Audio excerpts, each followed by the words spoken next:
Hi, welcome back to Mike's Diabetes World.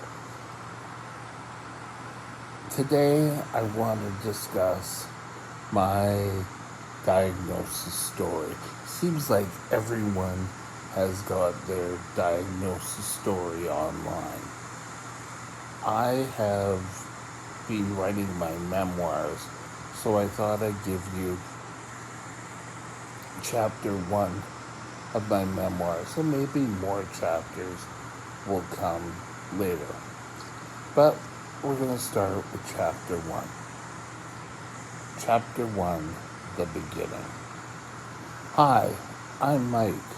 I'm a type 1 diabetic living in Mission, British Columbia, Canada. This year, 2025, I'm celebrating my 48th year of becoming a type 1 diabetic. I have had challenges and have learned a lot.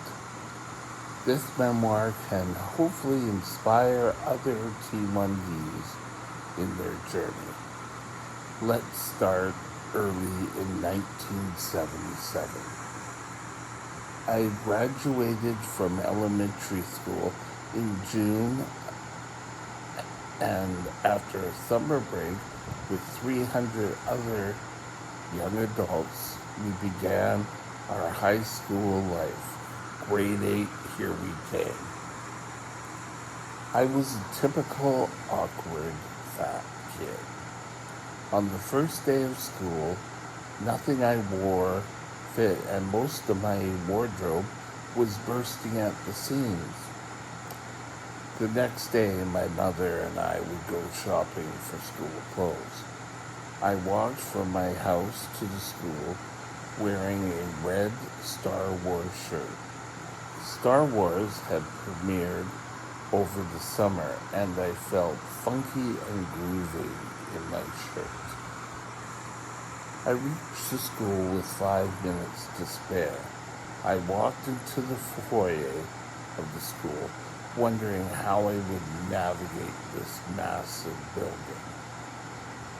The principal, Mr. Hunter, announced that we would go into the auditorium. We had to sit and wait for our names to be announced. We sat with the group of friends we had in primary school. Then the call of the roll started. Names of the homeroom classes. As they formed, they left, led by their teacher. The high school broke up our ties between primary school and our academic careers. Then it was my turn. The principal read out the next group, Class 8F, Mr. Gatto, Michael Stewart, the principal announced. We followed Mr. Gatto to his classroom, and as soon as the principal finished, I started to relax. Mr. Gatto was my sister's favorite teacher. We heard the story of how great he was, and it made me feel less nervous. After completing the paperwork, getting our schedules, and being assigned to our lockers, Class 8F was dismissed.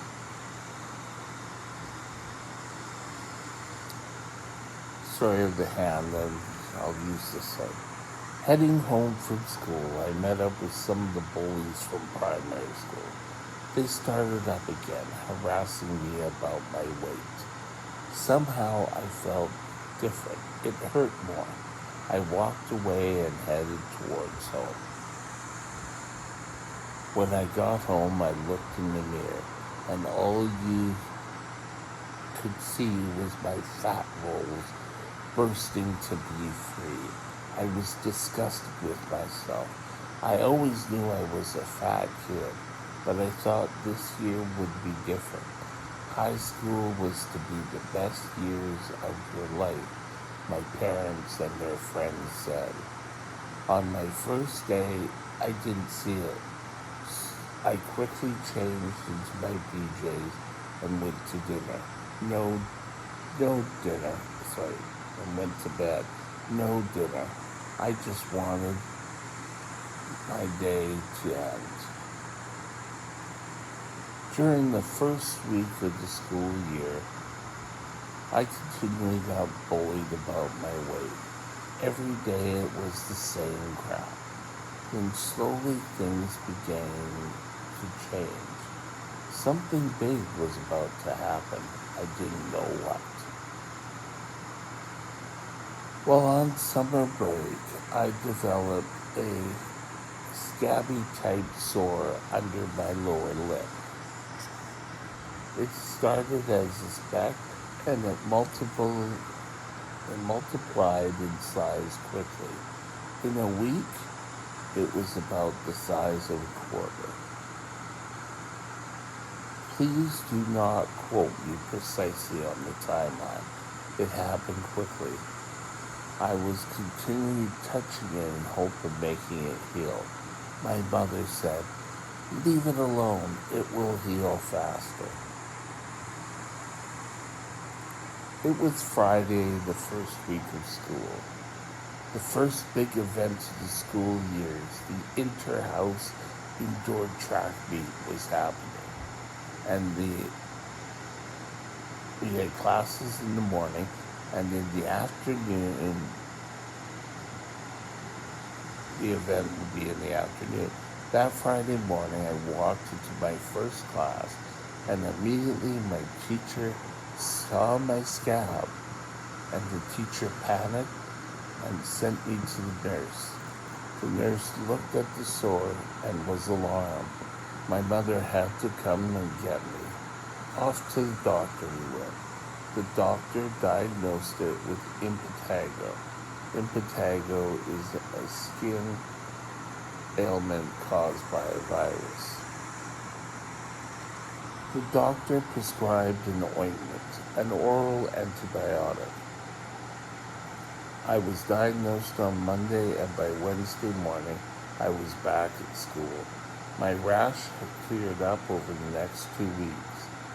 The virus that caused my impetigo was the one catalyst for me developing type 1 diabetes. I believe the other two catalysts were puberty and the beginning of my high school years stress.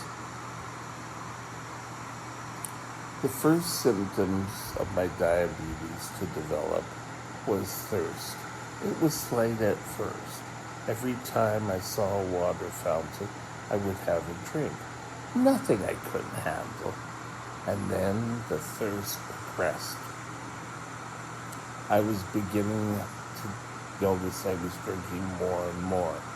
Then after a week of the thirst increasing intensity, the thirst would never stop. During the late 70s, carrying a water bottle was not fashionable.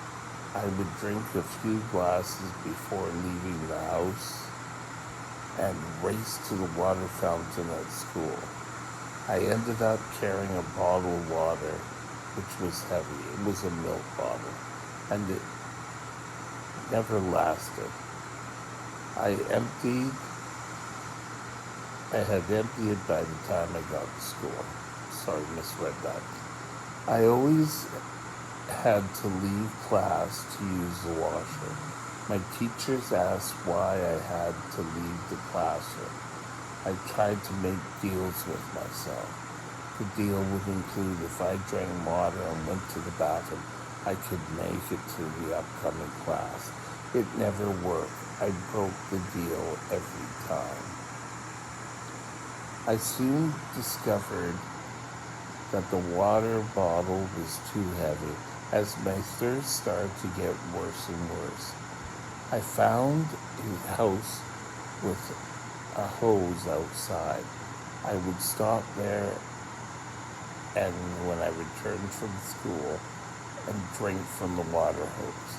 I seriously got to the point where I could not make it 8 blocks to and from school without stopping to get a drink. I thought I was being sneaky, by just grabbing a quick drink and then continuing my walk. Then one day, the house owner had left a cup by the house. There was a note that said I was to use the cup to drink. I never had the chance to thank the house owner. They helped to make my new life just that much bearable. The thirst and visiting the toilet went on to seem what would be an eternity. It was just about 3 weeks. Tuesday night, bingo night.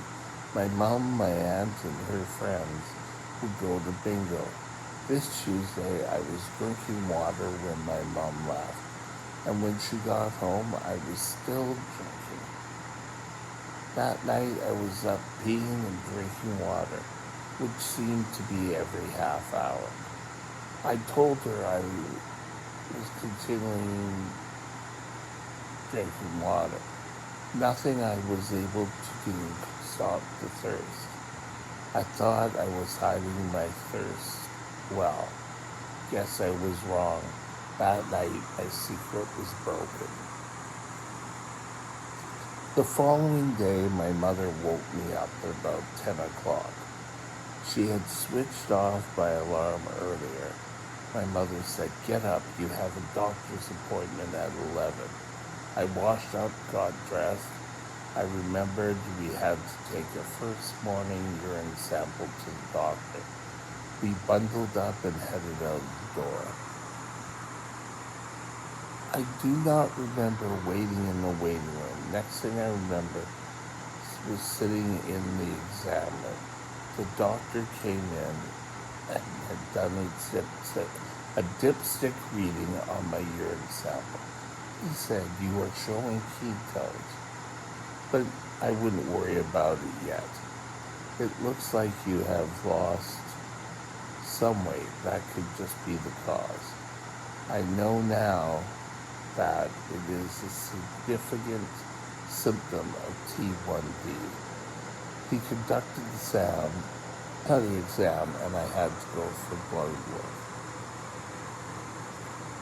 The blood work was quick, put together a glucose tolerance test. However, I did not get that sickly sweet soda drink. Instead, I got a fasting blood sugar, then to go out and have a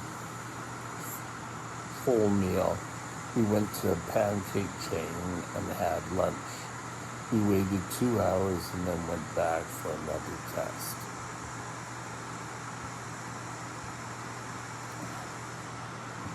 The doctor said we have to wait for the next day for the results. At lunchtime, I rushed home. We called the doctor and he said, "I don't have the results." But it's nothing to worry about. If there were anything dire, I probably would have heard by now. I knew all along I couldn't have had diabetes. I was ecstatic to hear this and returned to school. When I got home, my excitement quickly turned into a period of uneasiness. My mother sat me down and said, "You have diabetes." If you'd like to hear more of this story,